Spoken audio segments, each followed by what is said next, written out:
Good morning, student. Let's continue our chapter. I hope in previous video you have understood all the sum. Now this time we are starting our question number 10. Practice time after school. After school what you do? Ask 10 of your friends about what they like to do most after school. School के बाद उन्हें क्या करना अच्छा लगता है, ये हमें देखना है. And this question is your homework. ठीक है, ये क्वेश्चन जो है वो तुम्हें खुद करना है. I am not doing in my notebook, you have to do in your notebook. ये होमवर्क है. तो हमें 10 फ्रेंड से पूछना है कि what they like to do after school. School के बाद उन्हें क्या करना अच्छा लगता है. वॉचिंग टीवी, कि फुटबॉल, कि रीडिंग स्टोरी बुक, कि स्लीपिंग, कि प्लेइंग क्रिकेट, कि talking with their parents. Whatever they say you right here. जो भी वो बोले वो यहाँ लिखना है. फिर एक कॉलम बनाना है, टैली मार्क वाला कॉलम. किसका कॉलम बनाओगे? टैली मार्क वाला. टैली मार्क करना मैंने सिखाया है कैसे टैली मार्क करते हैं. ऐसे अगर एक बच्चा है तो 1, 2 है 2, 3, 4 एंड दिस इज 5. इस तरीके से tally. And draw the tally mark chart. और इसके लिए टैली मार्क भी ड्रॉ करना है. Number of children. फिर जब वो टैली मार्क कंप्लीट हो जाए तो टैली मार्क काउंट करके नंबर ऑफ चिल्ड्रन. जैसे मैंने किया वॉचिंग टीवी में, सपोज करो 10 बच्चे हैं तो मैंने टैली मार्क बनाए, 2 बॉक्स बनाए, इन दोनों को काउंट किया तो कितना आया 10. तो मैंने यहाँ 10 लिख दिया. इस तरीके से तुम्हें ये करना है. So this is your homework which you have to do yourself. Now come to the next topic. Next question. Ragini loves to watch cartoon on television. Ragini की लड़की है, उसको कार्टून देखना बहुत अच्छा लगता है. One day she thought of counting the number of ads during the break. एक दिन उसने सोचा कि ब्रेक, अपन कार्टून देखते हैं तो कार्टून कंटिन्यू तो चलता नहीं है, उसके बीच में ब्रेक भी आता है ना. तो उसने ये सोचा कि चलो आज मैं काउंट करके देखती हूँ कि एक ब्रेक के बीच में कितनी एड्स आती हैं. ठीक है. She found that in each break there was 14 advertisement. उसने ये देखा कि भाई जितनी भी ब्रेक आती है, हर ब्रेक के बीच में 14 एडवर्टाइजमेंट आती है. कितनी advertisement? 14. In 10 of those ads there were children as a actor. उन 14 एडवर्टाइज में से 10 एडवर्टाइज ऐसी हैं जिनको बच्चे लीड कर रहे हैं. लीड कर रहे हैं मतलब उसमें बच्चे एक्टर हैं और वो एडवर्टाइज कर रहे हैं. जैसे चॉकलेट की हो गई या मिल्क की हो गई या कोई और प्रोडक्ट हो गया, उन सब की एड जो है वो बच्चे कर रहे हैं. ठीक है. तो इससे रिलेटेड कुछ क्वेश्चन है. Here is the question. Why do you think that children are used in so many sites. Sorry, not many sites, many ads है ना, ADS. क्यों हमें ऐसा लगता है कि इतने सारी एड्स में बच्चों को यूज कर रहे हैं? To sell products. क्यों कर रहे हैं? To sell product. उनको अपना प्रोडक्ट सेल करना है. क्योंकि एड्स जो है बड़े भी देखते हैं, बच्चे भी देखते हैं, पर बच्चे जो हैं वो ये देखेंगे भाई ये बच्चे ने ये खाया तो उसके अंदर ये ताकत आ गई, ये सब हुआ, तो वो भी उसी चीज को लेना पसंद करेंगे. ठीक है. अब एक और होमवर्क है तुम्हारे लिए. Use tally mark to count the number of ads during short break in a program. तुम्हें कोई कार्टून देखना है, उस कार्टून के बीच में तुम्हें भी ऐड देखनी है. कितनी ऐड कितनी ब्रेक में आ रही है उसका रिलेटेड तुम्हें टैली मार्क लिखना. Right your own answer. तुम्हें यहाँ पर खुद टैली मार्क बनाना है. सपोज करो तुम टॉम एंड जेरी देख रहे हो या फिर शिवा देख रहे हो या लॉर्ड कृष्णा देख रहे हो या और भी कोई सिंचैन कार्टून है, डोरेमोन कार्टून, कुछ भी कार्टून देख रहे हो. उसमें सपोज करो 4 से 5 ऐड आई तो first aid, second add, third add, fourth add, एक कॉलम ऐसे लिखोगे.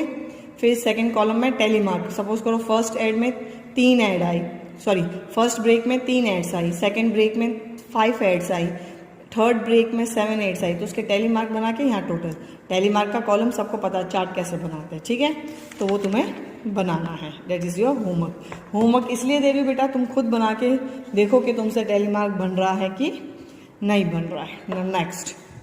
Where there is ad during the news program. क्या न्यूज प्रोग्राम, न्यूज चैनल देखते हैं, उसमें क्या एड्स आती हैं? यस, आती है, बिल्कुल आती है. अब हम सीखेंगे बार ग्राफ के बारे में. किसके बार ग्राफ. हमने पाई चार्ट सीखा, हमने टैली मार्क चार्ट सीखा. अब टाइम है bar graph. This is our bar graph. ये बार ग्राफ होता है जो इस तरीके से बनता है. ये तो मैं डिटेल में हम 6th स्टैंडर्ड में सिखाएंगे भाई बार ग्राफ में एक्स एक्सिस क्या होता है, वाई एक्सिस क्या होता है, मेजरमेंट कैसे लेते हैं। बट जनरल इंफॉर्मेशन के लिए अभी 5th स्टैंडर्ड में मैं बता रही हूँ, this is known as a bar graph. Have you seen the weather report on the TV और इन अ न्यूज़पेपर? क्या तुमने कभी वेदर रिपोर्ट टीवी या न्यूज़पेपर में देखी है? दिस आर 2 बार चार्ट, ये 2 बार चार्ट हैं। This show the highest temperature in the degree in the 4 cities in 2 different days. The cities are in Delhi, Shimla, Bengaluru and Jaisalmer. 1 जून में टेम्परेचर सबसे हाईएस्ट कहाँ है? 21 दिसंबर मतलब ठंड में टेम्परेचर हाईएस्ट कहाँ पर है? तो ये 4 स्टेट्स के नाम लिए हैं, उन 4 स्टेट्स के टेम्परेचर मेजर करके हमें बार ग्राफ के रूप में दिया हुआ है। प्लस उससे रिलेटेड कुछ क्वेश्चंस भी है जो हमें नोटबुक में करने हैं, ठीक है। तो फर्स्ट क्वेश्चन हमारा है Which city is the hottest on 1st June? 1st जून मतलब हमें कौन सा बार ग्राफ देखना है? ये हॉटेस्ट। हमसे क्या पूछा है? हॉटेस्ट मतलब सबसे ज़्यादा गर्मी। तो सबसे ज़्यादा गर्मी, सबसे ज़्यादा टेम्परेचर किसका है? 38। तो हम इसका आंसर क्या लिखेंगे? जैसलमेर। क्या लिखेंगे? Jaisalmer. Second, which city is the coldest on 1 दिसंबर? अब दिसंबर के बारे में पूछा है और सबसे ज़्यादा ठंडी कहाँ है? सबसे ज़्यादा ठंडी वहाँ होगी जहाँ पर सबसे कम टेम्परेचर होगा। यहाँ पर सबसे ज़्यादा टेम्परेचर होगा तो गर्मी होगी, सबसे कम टेम्परेचर होगा तो ठंडी होगी, तो वो है शिमला। तो we will write Shimla. Which city शोन्स little change in the temperature on this 2 days? कौन सी सिटी है जो थोड़ा सा चेंजेस टेम्परेचर में दिखा रही है 1 और 1 दिसंबर? 1 जून और 1 दिसंबर में कौन सा स्टेट ऐसा है जिनके बीच में टेम्परेचर जो है वो थोड़ा कम है? इसमें 33, 23 ये तो बहुत ज़्यादा है, 22, 10 ये भी ज़्यादा, 12 का डिफरेंस है, 28, 24 ये लगभग कम है क्योंकि 4 का ही डिफरेंस है, 38, 25 ये भी बहुत ज़्यादा है। तो कौन सा स्टेट है? Bangalore. So what we will write? Bangalore, ठीक है। So we have complete our bar graph, ठीक है। अब एक और होमवर्क है तुम्हारे लिए। Make a bar chart in your notebook and ask your friend few question about it, see if they understand your chart. अब तुम्हें क्या किसका चार्ट बनाना है? पहले ये रहा। On any one day choose any 3 cities and record their temperature in the from the TV और newspaper. कोई एक दिन उठाओ, न्यूज़पेपर लो या टीवी में, उसमें से कोई भी 3 सिटी का टेम्परेचर लो, कोल्ड का और उसका हॉट का। सबसे ज़्यादा टेम्परेचर किसका है? इस तरीके से 2 बार ग्राफ तुम्हें खुद बनाने हैं। अपने दोस्त को दिखाओ कि वो समझ पा रहा है कि नहीं समझ पा रहा है, ठीक है। Now next question is here. ये क्वेश्चन मैंने इसी में कर दिया है, question number 16, which you have to copy in your notebook. तुम्हें अपने नोटबुक में कॉपी करना है, ठीक है। Early there were no rabbit in Australia. Australia में कोई भी रैबिट नहीं था। Rabbit were brought to Australia around the year 1780। 1780 में कुछ रैबिट लेके आए थे। At that time there was no animal in Australia. उस टाइम पे कोई एनिमल भी नहीं था विच एट रैबिट। ऐसा कोई एनिमल नहीं था जो रैबिट को खाए। So the rabbit began to multiply at every fast rate. Imagine what they did to the crops. The table show the how the rabbit grow. Australia में पहले रैबिट नहीं थे, 70-80 में रैबिट्स लाए गए। उस टाइम पे ऐसा कोई एनिमल नहीं था जो रैबिट खाए, इसलिए हर साल रैबिट जो थे मल्टीप्लाई हुए। जब लेके आए तब 10 थे, फिर 18 हुए, फिर 32, 58, 102, 206 एंड लास्ट 6 ईयर में वो हो गए 400। इससे रिलेटेड ये कुछ क्वेश्चन पूछे हैं जिसको हमें सॉल्व करना है। मैंने टेक्स्ट बुक में ही सॉल्व कर दिया है, but you have to write in notebook also. After each year the number of rabbit was, हर साल के बाद रैबिट क्या हो रहे हैं? A little less than double number of the rabbit in the last year, double the number in the last year, 8 more than the number in the last year, more than the double of the rabbit in the last year। तो हमारे हिसाब से क्या हो रहा है? जैसे a little less than double, little less than मतलब 10 + 10 कितना होगा? 20, पर इधर कितना होगा? 18। तो डबल से थोड़ा 2 नंबर कम है, तो हम फर्स्ट ऑप्शन करेंगे a little less than double the number of rabbit। थोड़े सा डबल से थोड़ा कम पर वो बढ़ रहे हैं, ठीक है। 6 ईयर में कितना है हमारा? 400, तो हम 400। After which year did the rabbit cross 1000? कौन से ईयर में 1000 क्रॉस करेंगे? डबल करके थोड़ा माइनस करते जाएंगे तो हमें पता चलेगा आफ्टर 8 ईयर। 8 ईयर क्रॉस करेंगे तो कितने हो जाएंगे? 1000 हो जाएंगे. So this is your homework which you have to copy in your notebook. अब एक है फैमिली ट्री. फैमिली ट्री हमने ईवीएस चैप्टर में बहुत पढ़े हैं, तो आज हम नेक्स्ट में भी पढ़ेंगे. ठीक है.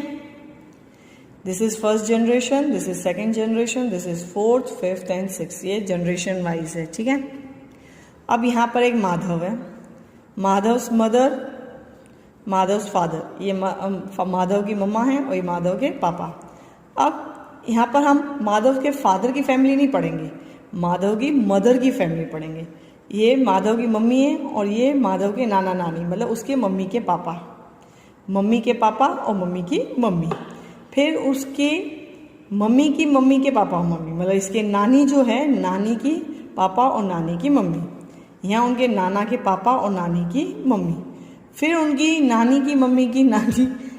तुम सोचोगे मैम क्या पढ़ा रहे हो बेटा, जो भी है तुम्हें पढ़ना है. मतलब ये जनरेशन बढ़ती जा रही है. इसके मम्मी पापा, इनके मम्मी पापा, इनके मम्मी पापा, इसकी दादी के मम्मी पापा, इसके दादा के मम्मी पापा, मतलब दादा के दादा, दादा के दादा, परदादा जो बोलते हैं, दादी नानी की नानी, उसकी नानी, परनानी, परदादी, फोर फादर्स जिसको बोलते हैं ना, ये वो है. इससे रिलेटेड कुछ क्वेश्चन है, दो थोड़े से, वो क्वेश्चन हम सॉल्व कर लेते हैं. How many grandparents in all does Shobhana have. Shobhana कौन है? उसकी मम्मी. उसके ग्रैंड पेरेंट्स कितने हैं? ये उसकी मम्मी है, तो उसके ग्रैंड पेरेंट्स, ये तो उसके मम्मी पापा हो गए. ठीक है. उसके ग्रैंड पेरेंट्स, तो 2 ग्रैंड पेरेंट्स मम्मी से मिले होंगे, 2 ग्रैंड पापा से मिले होंगे. मम्मी वाले नाना नानी और पापा वाले भी दादा दादी. ठीक है. तो कितने हो गए? 1 2 3 4, तो 4 ग्रैंड पेरेंट्स. ठीक है. How many great great great grand parents in all does Madhav है. अब जो माधव है, ये इसके ग्रैंड ग्रैंड ग्रैंड पेरेंट्स कितने हो गए? तो देख कैसे हुए, जैसे इधर 2, इधर 4 होंगे उसके. ठीक है. 4, फिर इधर 4 होंगे, 8, 8 और 8 होंगे तो 16. तो total grandfathers, great great grandfather कैसे हो गए? 16. कैसे? जैसे इसके मम्मी के 2, तो पापा के भी 2, तो 4 हो गए. उनके 2 तो 8 हो गए. उनके भी 4 4 4, ये देखो 1 2 3 1 2 3 1 2 3, ये 4 4 हो गए तो 16 हो गए. तो टोटल काउंट करेंगे तो 16 ग्रेट ग्रेट ग्रैंड पेरेंट्स होंगे. How many elders will be in the 7th generation in his family. 7th generation में कितना होगा? 5th जनरेशन में 16 था, 6th जनरेशन में 16 को मल्टीप्लाई कर दिया, 2 से 2 और बढ़ गए 32. 7th जनरेशन में 2 से और मल्टीप्लाई कर दो तो 64 एल्डर्स हो जाए. 5th जनरेशन में 16 कहाँ से आया? जब हमने यहाँ से मेजर किया था, इधर हमें पता चला था कि 16 ग्रेट ग्रेट है, तो हर जनरेशन में 2 2 बढ़ेंगे, तो 2 2 से मल्टीप्लाई कर दिया.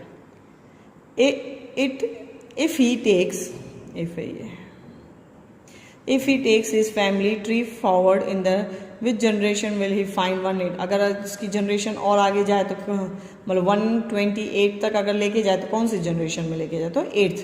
7th है, 64 से 2 से मल्टीप्लाई करो तो 128 आ जाएगा. तो लास्ट कौन सी जनरेशन पे होगी? 8th जनरेशन तक वो लेके जाएगा. So with this question we have complete our chapter. I hope you have understood all the sums or the questions, and new chapter we will start in new video. Till that, thank you and have a nice day.